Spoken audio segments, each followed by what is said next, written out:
20'de A, 23'te B, 21'de C.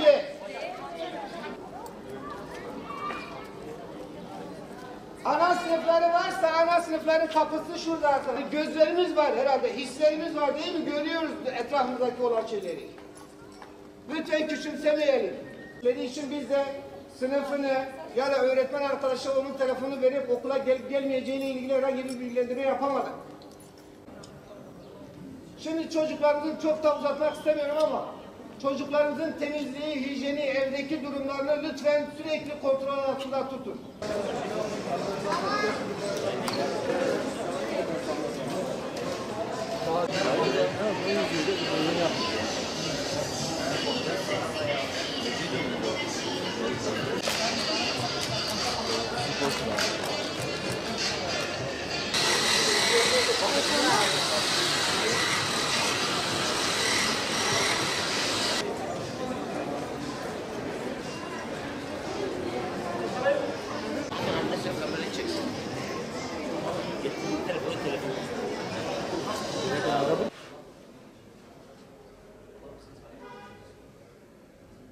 Evet, ülke olarak özellikle yaşanan pandemi sürecinde halkımızın en ciddi sıkıntıların başında şüphesiz eğitimle ilgili sıkıntılar gelmektedir.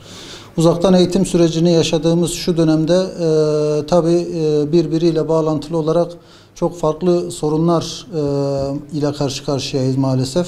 Ki bu sorunların başında özellikle öğrencilerin, ailelerin ihtiyaç duyduğu eğitimlerini devam ettirmeleri adına ihtiyaç duydukları bilgisayar ve tablet gibi ihtiyaçların giderilmesidir. Şimdi öncelikle şunu söylemek istiyorum. Sadece ülkemizin değil tüm dünyanın karşı karşıya kaldığı sıkıntılı bir süreçten geçiyoruz. Bu süreçte ülke ekonomilerinin olumsuz etkilenmesi normaldir şüphesiz. Ancak bizler en kısa sürede yaşanan bu sıkıntıların geçmesini temenni ediyoruz. Ancak uzaktan eğitimin yapıldığı bir süreçte milyonlarca öğrenciyi ilgilendiren bu sorun, yani tablet, bilgisayar veya işte gerekli teknolojik cihazlara sahip olma sorunu birçok öğrencinin maalesef mağdur olmasına sebep olmaktadır. Yıllardır dillendirilen eğitimde fırsat eşitliğine ciddi bir darbe vurulduğunu görüyoruz bu süreçte. İmkanı el vermeyen, yani bu süreçte yapılması gereken şey kanaatimizce ortadadır. İmkanı el vermeyen bütün öğrencilere bu teknolojik cihazların devlet imkanları aracılığıyla sunulmasıdır. Bu şekilde valilikler aracılığıyla veya işte belediyeler aracılığıyla halkın bu ihtiyacının giderilebileceğini düşünüyoruz. Yine uzaktan eğitim imkanını elde etmek sadece bilgisayar, laptop veya işte tablet almakla olmuyor maalesef. Aylık internet ücretleri de bu işin içerisindedir. Şimdi bu elbette ki bu aylık internet aboneliği, internet ücretleri de birçok aile için ciddi bir külfet oluşturmaktadır. Devlet tarafından 8 GB bedava internet verildiğini biliyoruz. Fakat bu bedava verilen 8 GB internetin canlı derslerde kullanılamaması da ayrı bir sorun olarak karşımızda duruyor. Madem devlet, bizim kanaatimiz şudur ki, madem devlet eğitimi zorunlu tutmakta, o halde eğitim için zorunlu ihtiyaçların da devlet tarafından karşılanması gerekmektedir.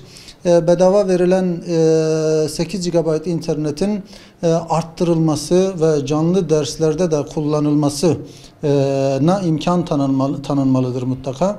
Hatta en doğrusu EBA ile ilgili tüm iş ve işlemlerin ücretsiz bir şekilde yapılabilmesinin sağlanması gerekmektedir. Tabii bu sebeple internet hayatımızın da ayrılmaz bir parçası haline gelmektedir. Ve çocuklarımız maalesef bununla birlikte ciddi bir maddi manevi tehlikeyle karşı karşıyadır. İnternet kontrolsüz kullanıldığında adeta kaşıkla verip kepçeyle alan bir araçtır maalesef. Çocuklarımız dersten geri kalmasın derken Bir de bakmışız ki ya oyun bağımlısı haline gelmişler veya her türlü ahlaksızlığın sergilendiği reklam, müzik, film ve benzeri çirkinliklerle muhatap haline gelmişler. Allah korusun, fakat bu ve bunun gibi birçok tehlikenin bizi ve çocuklarımızı beklediğini kesinlikle unutmamalıyız. Şu anda hemen her aile çocuklarının eğitimi için eve sınırsız internet çekerek bu tehlike ile karşı karşıyadır. Bu durumda velilere her zamankinden daha büyük bir sorumluluk düşmektedir. Çocuklarımızı bu hususta bilinçlendirmeli ve hiçbir zaman çocuklarımızı kontrolsüz bırakmamalıyız. İnternet yoluyla çocuklarımızın yürüteceği eğitim çalışmaları için uygun saatler belirlenmeli ve mümkün mertebe vakitsiz kullanımların önüne geçilmelidir diye düşünüyoruz. Tabii işin bir de öğretmen boyutuna değinmek istiyoruz. Velilerimizin bu süreçte bir takım şikayetleri yansımakta. Uzaktan eğitim yeni tanıştığımız ve çok hızlı bir şekilde adapte olmaya çalıştığımız bir süreç maalesef. Velilerimizin şikayetçi olduğu hususların başında gelen o teknik sıkıntılar çoğu zaman öğretmenle ilgili olmadığı, sistemle, internet bağlantısıyla alakalı olduğu halde maalesef öğretmenlere mal edilebilmektedir. Elbette teknik anlamda ve iletişimde sıkıntı yaşayan öğretmenler vardır. Bunu inkar etmiyoruz. Ama biz bu sıkıntıların daha çok sistemle alakalı olduğunu düşünüyoruz. Milli Eğitim tarafından gereken uzaktan eğitimle ilgili formasyonlar veya gerekli eğitimler, seminerler veriliyor şüphesiz. Ancak uygulamada ve takibinde birçok eksikliğin olduğu da ayrı bir gerçek maalesef. Tabi bu arada özellikle yine son dönemlerde gündeme yansıyan şikayetlerden birisi de öğretmenin işte canlı dersleri verirken ki kılık kıyafeti ve benzeri konular eleştiri konusu olarak çıktı karşımıza. Öğretmenin şüphesiz dersi kendi evinden veriyor olması ev rahatlığında öğrencilerin ve hatta ailelerinin karşısına çıkmasına yol açmamalıdır. Okuldayken sadece öğrenciler tarafından dinlenip izleniyor, gözlemlendiği halde şimdi öğretmenin sadece öğrenciler değil, veliler, aileler tarafından da dinlenip gözlemlendiğini iyi bilmesi gerekmektedir. Yine işte geçenlerde malumunuz işte öğrencilerine atletle ders anlatan bir öğretmenin haberlerde yer aldığını gördük. Ancak yüz binlerce üyesi olan bir eğitim camiasında bu tür örneklerin çok az olduğunu düşünüyoruz biz. Bu tür durumlarla karşılaşıldığında da zaten veliler gerekli yerlere şikayetlerini ileterek bunun önüne geçebilirler. Genel ahlaka muayir kılık kıyafetle ders anlatanlara zaten Milli Eğitim müsaade etmemekte ve gerekli işlemleri de yapmaktadır. Tabii uzaktan eğitim hiçbir zaman yüz yüze eğitim gibi sağlıklı olmaz. Birçok şey değişse de binlerce yıldır eğitimin temelinde öğretmen, öğrenci ve sınıf vardır. Öğrenme mekanı olan sınıf vardır. En sağlıklısı da şüphesiz budur. Elbette uzaktan eğitim arzu edilen ve yüz yüze eğitimin yerine düşünülen bir sistem değildir ve olmamalıdır da. Ancak zorunlu olarak yürütülen bu eğitim öğretim sürecinde birçok dezavantaj vardır. Yani işte bağlantı sorunudur, öğrencilerin yeterince derse katılamaması, soru soramaması, ses kopukluğu vesaire gibi şikayetler yaşanan dezavantajlardır. Fakat bu sorunların telafisi zor sorunlar olduğunu düşünmüyoruz. Sağlam teknik altyapı oluştuğunda bu sorunların büyük ölçüde ortadan kalkacağına inanıyoruz. Bu sürecin yani uzaktan eğitim sürecinin virüsün devam etmesi durumunda yani uzun sürebileceği hesap edilerek her türlü teknik konuda daha sağlıklı çözümler üretmek için yoğun bir çaba yürütülmeli ve bir an önce yaşanan teknik sorunlar halledilmelidir. Tabii bütün bunlarla beraber yine gündemdeki konulardan birisi de Milli Eğitim'in verdiği kitapların yeterince kullanılamaması ki bu yıllardır karşımıza çıkan bir sorundur. Milli Eğitim Bakanlığı tarafından hazırlanan kitaplara karşı şüphesiz eskiden kalma ön yargı devam etmektedir. Milli Eğitim tarafından hazırlanan bu kitaplara karşı eskiden kalma olumsuz bir bakış yapılan birçok değişikliğe rağmen devam etmektedir. Yani kitapların içeriğiyle ilgili birçok değişiklik yapıldı, birçok düzenleme yapıldı ama o olumsuzluk hala devam ediyor maalesef.